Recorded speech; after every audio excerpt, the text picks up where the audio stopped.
자, 추가로 오늘 또 화제가 된 내용이 있습니다. 매블쇼에서 이재명 대표 발언이 이제 화제가 됐어요. 일단 영상 한번 먼저 보고 무슨 내용인지 한번 들어보도록 하겠습니다. 표결을 했는데 가결되겠다. 그 전에 제가 들은 얘기가 있거든요. 검찰이 수사하는 과정에서 벌인 일, 타임 스케줄에 따라서 한 일, 이런 것들하고 당내에서 이렇게 저렇게 움직이면서 나한테 비공식적으로 요구한 거, 협상으로 제시한 거, 이런 걸 맞춰보니까 이미 다 짜고 한 짓이거든요. 당내 일부하고. 검찰이요? 거의 비슷하게 맞춰져 있더라고요. 에? 이건 너무 아니 충격적인. 뭐 짰다는 거 증거는 없고 아, 그러니까 그렇게 이제 추측이지. 추정하신다는 거죠. 이렇게 연관성이 있어요. 타임이. 아니 민주당이 예를 들면 6월 달에 누군가를 만났는데 그분이 저한테 사법 처리될 거니까 당대표를 그만둬라. 그만두지 않으면 뭐 일이 생길 것 같으니까 본인을 위해서나 당을 위해서나 사퇴를 해라. 민주당에서 뭐 유력한 분이. 근데 시점도 정해줬단 말이에요. 언제까지. 와. 근데 그게 나중에 보니까 영장 청구 시점하고 딱 거의 맞아떨어져요. 와, 저에게는 진짜 사실 되게 충격적인 얘기고 우리가 사실 확인하고 싶지 않았던 얘기거든요. 저런 얘기 사실 듣고 싶지 않았습니다만 저게 사실이잖아요. 사실 이재명 대표가 직접 당한 분이 말을 한 거니까 이거 무슨 말인지 좀 설명을 좀 들어보겠습니다. 뭐 여기 박 의원님한테 여쭤보면 더 잘하실 텐데 네. 제가 설명할까요? 말씀하세요. 네네네. 저는 잘 모르는 거죠. 역시 고수십니다. 아니요. 그 제가 네. 그 당시에 의원이 아니셨죠? 저런 일이 벌어날 때 있을 때는 저는 국정원장을 하고 있었으니까 국내 정치 개입을 안 했죠. 맞습니다. 맞습니다. 네, 소개해 주십시오. 네. 네. 뭐 들으신 대로인데 당시에 당내의 상당수 의원들 그리고 특히 이제 만났다라고 하는 분은 유력 정치인이다 이렇게 표현을 하고 있지 않습니까? 그러면 대충 뭐 리스트가 나올 텐데 그분이 계속 대표직에 사퇴하는 것이 당시엔 뭐 진상에 좋을 것이다. 사법 처리가 될 거기 때문에 그리고 딜을 시도했다는 거죠. 근데 그 딜이라는 게 결국은 검찰을 대신하는 내용이었다는 거죠. 짜맞춰 보니까 결국 그 시한으로 제시했던 바로 그 시점에 검찰이 영장을 치더라. 그래서 이런저런 것들을 맞춰보니까 사후적으로 당내 일부 의원들이 뭐 극히 일부겠지만 검찰이랑 어떤 모종의 프로그램을 같이 진행하고 있었던 것이 아니냐라고 하는 상당히 충격적인 발언이었습니다. 그 이어서 이제 나온 얘기가 상당히 좀 흥미로웠는데 어떤 얘기냐면 결국은 이제 그런 얘기들이 있고 나서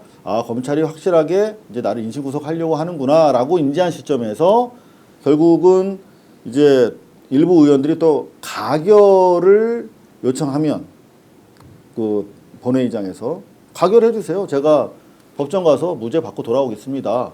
그게 훨씬 이제 변호사님이시니까 아시겠습니다만 재판부한테 이로운 판단을 구할 수 있는 거죠. 나는 뭐 도주 우려가 없다는 것이니까. 그럼에도 불구하고 실제 그러면 가결할 의원들을 모르잖아요. 지금 이게 아시다시피 이재명 대표에 대한 수사는 수사가 아니라 정치 보복이고 린치였지 않습니까? 검찰 독재. 그렇다면 이걸 가지고 이재명 대표의 사법 리스크 운운하는 것은 사실은 그거는 해당행위고 친검행인데 그렇게 해서 가결한 의원들이 어떤 사람들인지 드러내야 국민들이 나중에 차후에라도 책임을 묻고 심판할 거 아니냐라는 차원에서 부결시켜달라라고 이야기를 했고 결국 그래서 법원에 가게 됐다라고 하는 이야기까지도 나왔죠. 이재명 대표가 2년 전에 본인에 대한 체포동의안이 가결되었던 상황에 대해서 설명을 한 건데요. 네. 당시에 국회가 총 투표수 295표 가운데 찬성 149표, 반대 136표, 기권 6표, 무효 4표로 이 대표에 대한 체포동의안을 가결 처리를 했습니다. 근데 이제 그때 당시에 민주당 의원들 중에 일부가 이 대표에 대한 체포동의안 가결의 표를 던진 것으로 찬성한 것으로 이제 표 계산 해보니까 나와서 그렇죠. 예.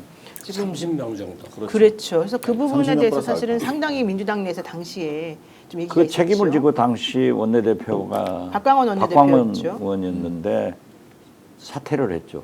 아, 그런데 어떻게 됐든 제가 볼 때는 이 경선 과정에는 굉장히 당내에서도 역학관계가 심해요. 정치란 게 다 그런 거 아니에요? 그렇죠. 그렇기 때문에 저는 이번에 그 특검을 거부권 행사를 최상목 대행이 한다고 하면은 명태균 특검이죠. 재개입, 재투표할 때 국민의힘 대권 후보들 생각하는 사람들이 역학관계가 있으니까 그냥 200명 넘을 거다 이렇게 낙관적으로 보고 있는데 그런 관계가 있을 거예요. 있지만은 네. 또 당시 저는 국정원장이었으니까 저 내용을 몰랐어요.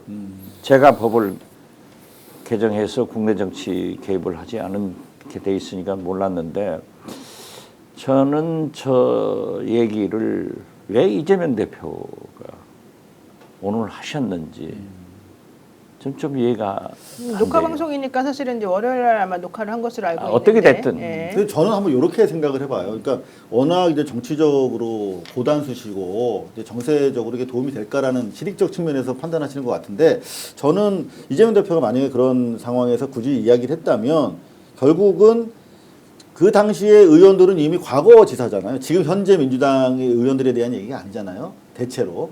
그렇다면은 계속되고 있는 그 검찰의 권력 그 찬탈 음모 그리고 이 내란 와중에 그럼에도 불구하고 지금 검찰이 안 보이고 있지 않습니까?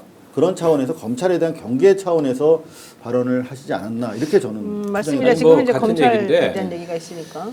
그러니까 내 체포동의안 가결에 단지 그냥 이재명 반대자들이 찬성표를 던진 게 아니라 일부는 검찰하고 내통한 것이 의문스럽다 얘기를 하신 거예요. 네. 근데 같이 계셨죠? 그 방송 같이 출연하셨죠? 예, 저도 패널로, 이제 네. 패널 중에 하나로 있었고 또 녹화를 마치고도 대화가 계속 이어져서 여러 얘기를 나눠봤는데 뭐 제가 이재명 대표를 얼마나 알겠습니까만 그 양반이 이렇게 머리를 여러 수를 둬서 이걸 던지면 저런 효과가 나오겠지 뭐 이런 건 아닌 것 같고 다만 온당치 못한 거에 대한 경계는 분명히 하겠다고 넘어가는 거거든요. 네.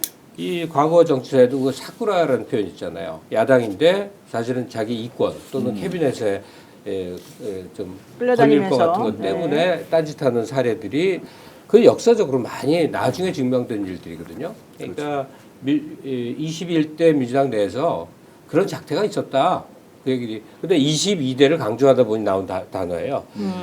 그 과정에서 21대 여러 사람들이 정리가 되고 22대는 생전 처음 보는 실행력과 활동력을 보여주지 않느냐. 22대 의원들이. 22대. 예. 그래서 22대 저는 의원들 잘한다는 네, 얘기 22대 여기 계십니다. 그러면서 저는 그 틀림없이 박지원 의원을 의미하는 거라고 생각해요. 그러니까 저 대화 연장에서 이재명 대표가 뭐라 하냐면 특히나 그 노익장 분들 있잖아요.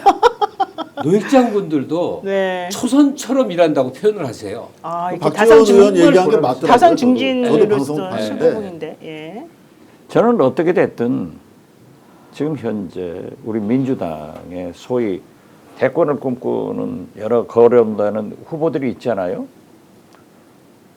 이 국민의힘 후보들은 꼭 대구를 찾고 민주당 후보들은 광주를 찾아요.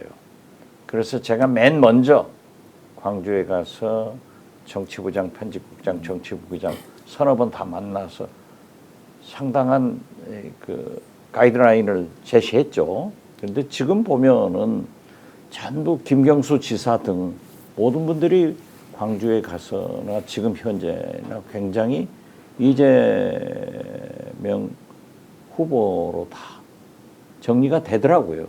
잘 돼가고 있어요. 네. 그런데 나는 이재명 대표가 아무리 저러한 생각을 가지고 있다 하더라도 대통령의 길을 가야지 저런 얘기를 하실 필요가 없다. 예. 그래서 저는 네. 오늘 오후에 기자들에게 질문 와서 나는 모른다. 그렇지만은 그때 당시의 정치적 역학관계를 보면은 짐작할 수 있죠. 경선 과정에서 대장동 문제를 제기했다. 본선 과정에서 열심히 하지 않았다. 또 대선 끝나고 소위 윤건희하고 투쟁할 그때 외국으로 가버렸다. 이런 문제들이 당내에 있는 건 사실이에요. 그러한 얘기를 하려면은 박지원이가 해야지. 저는 이재명 대표가 지금 하실 소리는 아니다. 오직 통합. 그러한 길로 가는 것이 좋다. 그래서 여기서도 그 이상 얘기하지 않는 게 좋을 것 같아요. 네.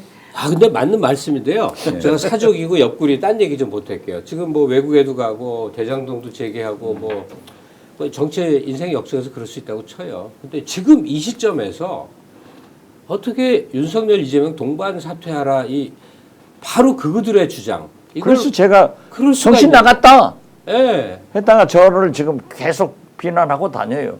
그래서 제가 그랬죠. 아무리 통합도 좋지만은 그런 정신 나간 사람은 구조조정하자. 거기까지 제가 갔으면 이해가 안 가요. 예. 네. 자, 어쨌든 2023년 9월 자신에 대한 체포동의안이 가결됐던 것과 관련해서 예상했었다. 이런 얘기를 하면서 그때 있었던 일화를 설명을 했던 것인데요. 사실은 이 일화를 설명하는 와중에 하고 싶었던 본질은 검찰이 실질적으로 이재명 죽이기에 나서서 좀 조직적으로 움직였던 게 아닌가.